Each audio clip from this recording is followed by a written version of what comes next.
Welcome to Politics Unusual. I'm Morgan McKay. Will President Donald Trump weigh in on the mayor's race here in New York City? We're speaking first today with Republican candidate Curtis Sliwa. Then we're discussing new plans for Midtown South with City Councilman Keith Powers and City Councilman Erik Bottcher. And lastly, we're checking in on issues impacting local residents and getting the pulse of the people. But first, the New York Times is reporting that President Trump has been speaking with pollsters and business leaders about who might be best positioned to take on the Democratic nominee Zohran Mamdani. The Times adding that Trump even called former Governor Andrew Cuomo personally in recent weeks. Cuomo denies speaking with Trump about the mayor's race, but joining us now is Republican nominee Curtis Sliwa, who is also running on a Protect Animals ballot line. Thank you so much for being here. Oh, thank you. And remember, that's no-kill shelters and put animal abusers in jail. That will give me an edge in the general election. So what are you thinking about this Trump news? I have advised the president, although I don't talk to the president. You haven't seen me in Mar-a-Lago or Washington, D.C. That seems to be Eric Adams. That's where he goes. So I've advised the president publicly, be Switzerland, be neutral, stay out of it. I think it's much more important that he get Putin and Zelensky in a room and solve the crisis in Ukraine and Russia that affects all of Europe and all of the world. That's where his time is better spent. Having an input here in New York City, Trump does not have the support in New York City like he does in other parts of New York State or other parts of the country. Have you spoken with him about the mayoral race, and would you take an endorsement from him? No, I haven't spoken to him about the mayoral race. I am the Republican candidate. Remember, there are only two major party candidates, Zohran Mamdani. One beat Andrew Cuomo decisively. Nobody would challenge me. Eric Adams had a chance to challenge me in the Republican primary. He did a poll. He lost 72-24 with some undecided. He decided, I don't need two embarrassments, losing the Democratic primary and Republican primary. So we're the two main party challengers. And no, I would just say to the president, spend your time where it's needed more on geopolitical interests that affect all Americans. This election in New York City does not affect all Americans. When you heard this news, did you believe it? Were you kind of hurt a little bit that he maybe called Cuomo and not you? Would you wish he would have called you? No, come on. Let's face it. Cuomo's been talking to Trump for years. They grew up together side by side. Fred, the patriarch of the Trump family, supported Mario Cuomo. I get that. And Eric Adams, was he talking to the president on those 7 burner phones that he had in that federal indictment? Mr. President, you know, you have a right to talk to Eric Adams. Well, I wouldn't be talking to him on those burner phones that he carries around with him. What's your relationship been like with the president so far? I've had a love-hate relationship with Donald Trump. At times we've been in agreement. At times we've been opposed. Look, it can't be any worse than it was with J.D. Vance, who called him Hitler in 2016, and now he's the vice president. Look, the president understands. You forgive, you forget, you join. But in this situation, it doesn't help if he intervenes in New York City. Every day, it's Trump versus Zohran Mamdani. It's a good day for Zohran Mamdani. Every day that Cuomo and Adams talks about you drop out, you drop out. It's a good day for Zohran Mamdani. I talk the issues. That's what is going to move the people when they vote on November 4th. Speaking of Cuomo, some are accusing him of copying your style a little bit lately. He's been trying to do some more videos, and you've been putting out videos going around showing the plight of some homeless people and how they've been living on the streets. And I think we have a picture here as well. And then Cuomo actually started doing it here as well. He also went out and spoke with homeless people. What's your reaction? What do you think about this take with him? It's flattery. You imitate me, except... Come on, Cuomo. You're so stiff. It's corny. It's cringy what he does. It's not his style. I'm dealing with the homeless people and the emotionally disturbed for over 46 years. He's the person who put the emotionally disturbed in the streets when he closed the mental health care hospitals that the state ran when he was governor. So do the videos. But I would say for somebody like Cuomo and Eric Adams, stick to Facebook. Don't go to Instagram. Don't go to TikTok. Don't go to Twitter because... oh, God, it's so, what can I say, so uncool. You've had a good week this week. A recent poll has shown you kind of right behind Cuomo, ahead of Mayor Eric Adams. You also received the most public matching funds out of any of the candidates, $1.9 million you received this week, just a little bit above Zohran Mamdani. What's your take? Well, this is what I've been saying. 6 weeks ago, I appeared with you. Drop out, Sliwa, drop out, Sliwa. Hey, wait. I'm just getting my campaign going. I raise more money than the Wonder Man of the Democratic Party, the Z-Man, Zohran Mamdani. I got close to $2 million in matching funds, and this is just the start. Plus the 4 last polls. Cumulatively, I'm the only one soaring.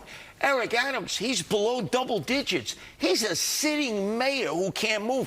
And every other day, somebody who worked for him in the police department is suing him.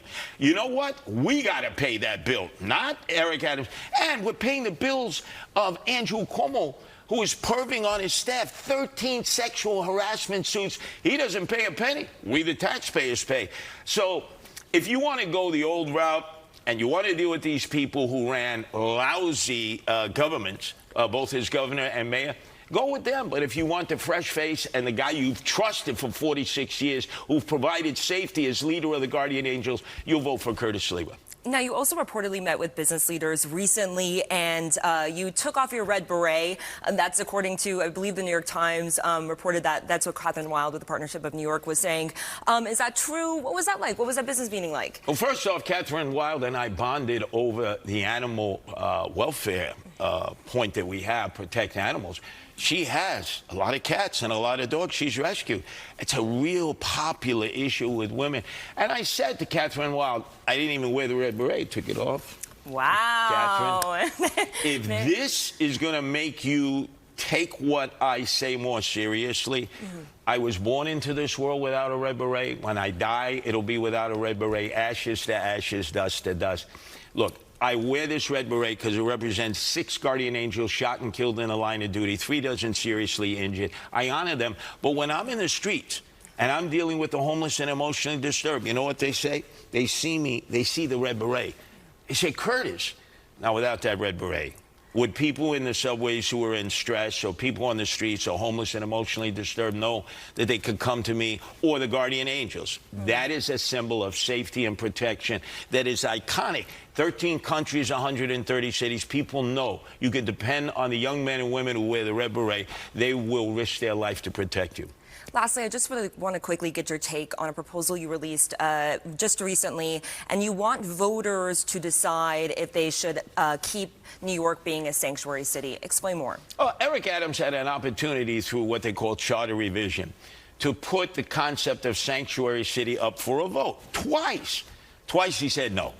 I believe that a preponderance of the residents of New York City who could vote would have voted against being a sanctuary city. He wouldn't even allow the vote. Now, I know why.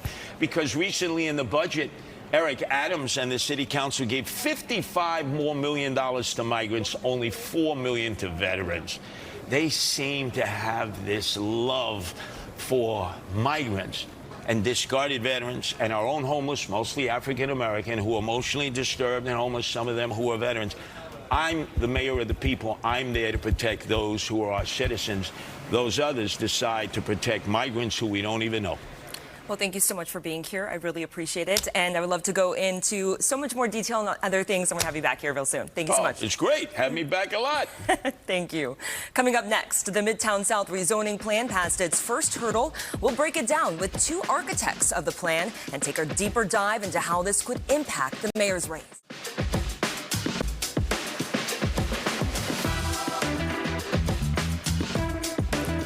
Welcome back to Politics Unusual. This week, the City Council Committee on Land Use approved a massive rezoning plan to build over 9,500 homes in Midtown South, a car-free busway on 34th Street, and a $122 million fund to support garment district businesses. The plan still has to pass a full council vote, but joining me right now is City Councilman Erik Bottcher and City Councilman Keith Powers, who are here. They are the architects of this plan. So kind of help explain the details. So how did you get this 9,500 number?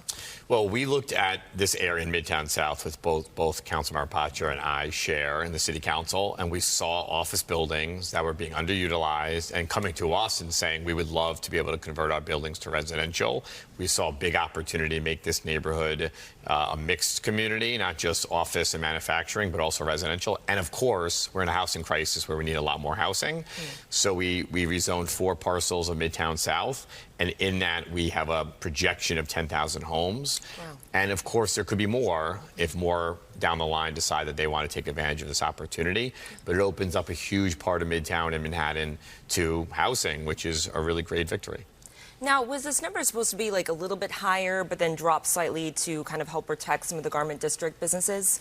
So we put into effect some protections for the garment industry, and that was very important to us because this district is home to a thriving industry of garment makers, fashion entrepreneurs, and we wanted to achieve this housing while also keeping that community intact. And we were able to do it while also losing only around 150 units off the total count. Very important piece of this is that any housing built within these zones will have to have 30% permanently affordable homes. So this is going to generate over 2,800 permanently affordable homes for New Yorkers. Wow. So you guys also have the 34th Street busway, and then Broadway is going to be fully pedestrianized. What's that going to look like? Yeah, it's exciting because when you're creating a new residential neighborhood, you want to make sure that you also create the amenities and the transportation and the pedestrian space to accommodate that growth, let alone what we want to do anyway in this city, which is to offer more space and faster transportation. So yesterday we kicked off and announced the 34th Street busway to make buses speedier on 34th Street. And a lot of credit to Councilmember Bottcher. He fought for hard-fought pedestrian improvements all along Broadway and the surrounding area so that people living in that neighborhood in the future will have more space to use. So Broadway cars couldn't drive on Broadway. Is that how it would look, or what is that kind of detail? So we added 2 new blocks that will be car-free. The rest of the blocks will be shared streets, which will allow a car to go through, but the rest of the street will be raised to sidewalk level. So we're going to be creating these pedestrian plazas, and this will be essentially a linear park going down the spine of this district that will rival the great public spaces of the world in cities like Barcelona and Paris. And for all the residents of Midtown, this will be their town square. This will be their green space. We're going to have play areas for kids, places for passive recreation. So this will be in a world-class space right in the middle of Manhattan. Wow. Did you guys get a lot of pushback from this plan? I mean, what's been the reaction so far? Well, we certainly had to attend to a lot of different issues, including how to support the fashion and garment industry that continues to call this their home, and figure out a lot of complicated pieces to deliver the final package. Of course, get the busway delivered, make sure we find the right mix of housing in all the different areas. So complicated to do something this big, but I feel like we delivered something that will be great for the future of New York City, the future of Manhattan, and the future of Midtown. Where exactly will these 9,500 homes go? If you look at Midtown, it already seems so packed. Where are they going to fit all these homes at? So there's a lot of buildings that are ripe for conversion to residential. We have millions of square feet of office space that is being underutilized, particularly since the pandemic. That can be converted to residential. There are also opportunities for new construction, where new buildings can be constructed. They'll be 30% affordable, generating hundreds and hundreds of affordable units for each building. Our goal as part of this redistricting, our goal as part of this rezoning was to get a healthy mix of new construction, conversion, the retention of commercial space, the retention of manufacturing space. That's the healthiest kind of neighborhood. It's not all commercial. It's not all residential. It's a healthy mix, and we've achieved that with this rezoning. And Mayor Erik, he's supporting this project, and he actually posted something to social media, and I think we have a picture of it here. And he said, "My plan," and there was a little pushback on social media about this, and especially from some people saying it wasn't necessarily him. Was there some drama behind the scenes to try to get this done? Did the mayor's office try to push back at all on this? Look, we know that the plan was stalled, and I think Councilmember Bottcher and I leveraged this plan to make sure we could deliver on that. We're grateful for partnership. We're grateful for getting it done, and not going to discount anyone's involvement in that. But I think without question, without advocacy from the elected officials here and the community boards, this doesn't get done. And that's why we were out there yesterday celebrating it. And just real quickly, I want to get your guys' take on the mayor's race. Bottcher, I know that you have endorsed Zora Mamdani in the mayor's race, but Councilman Powers, you haven't endorsed yet. Do you want to make an announcement here? Are you going to be endorsing anybody? Look, I'm a Democrat. I support Democratic nominees, and I think yesterday what we saw out there on 34th Street was a lot of energy from our Democratic nominee who invested his political capital in the 34th Street. He's been protecting tenants. Those are certainly things I've been supporting, and very excited to see the race continue to play out, and very excited to see the energy he's bringing. So you are endorsing him? I haven't done anything yet. So we're going to be expecting a video kind of like we saw with some of the other members here coming out shortly? We will stay tuned. Well, thank you so much. Yeah. Councilman Powers, Councilman Bottcher, thank you so much for being here. I really appreciate it. Coming up, we're heading over to New Jersey to find out what Garden State residents are saying about the debate over the state's charity care law.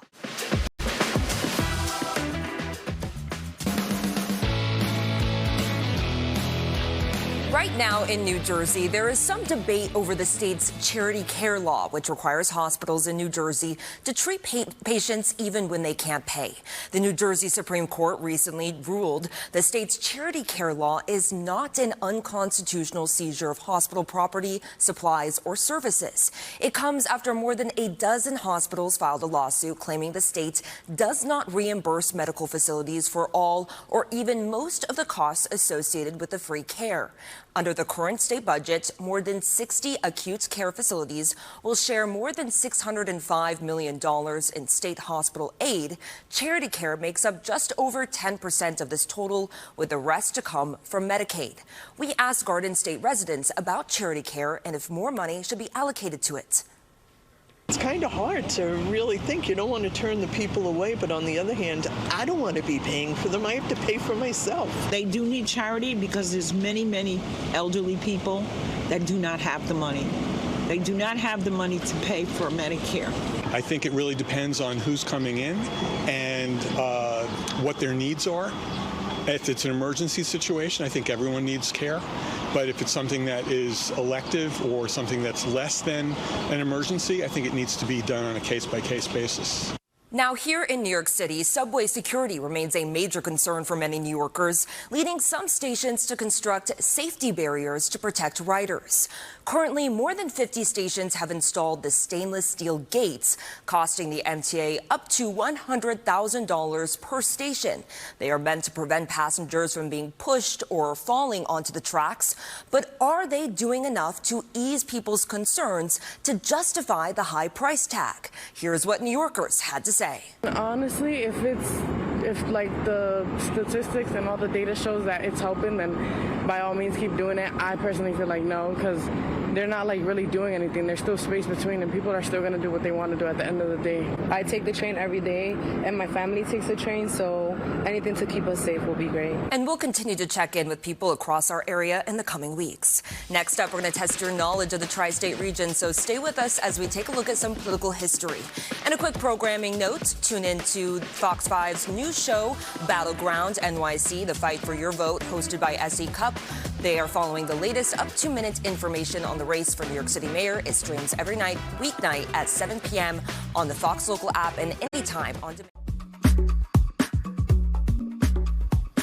We're flashing back to this week in history. On August 6, 1981, New York City Mayor Ed Koch attended a press conference on the Heimlich maneuver. He was joined by a doctor to demonstrate how to apply the life-saving tactic. The event came after Mayor Koch almost choked to death while dining in Chinatown the month before. Fortunately, a friend familiar with the Heimlich maneuver came to his rescue. Finally, tonight, we're testing your knowledge. Last week, we asked you, most people know that New York was originally called New Amsterdam, but in 1673, it was renamed as what for only a year? The answer, New Orange. In 1673, during the Third Anglo-Dutch War, the Dutch Navy briefly regained control of New York and renamed it New Orange in honor of William III. It was a short-lived change as the Treaty of Westminster in 1674 returned New York to English control and the city was reverted to its previous name. Now to this week's question. What powered the original Central Park Carousel when it opened in 1871? Now don't Google the answer, but if you want to take a shot at it, go ahead and scan that code on your screen. That's going to take you to our website, fox5ny.com, where you can type in your answer, then check back here next week to see if you're right. That does it for this episode of Politics Unusual. Thank you so much for joining us. I'm Morgan McKay. We look forward to having you guys back here next week.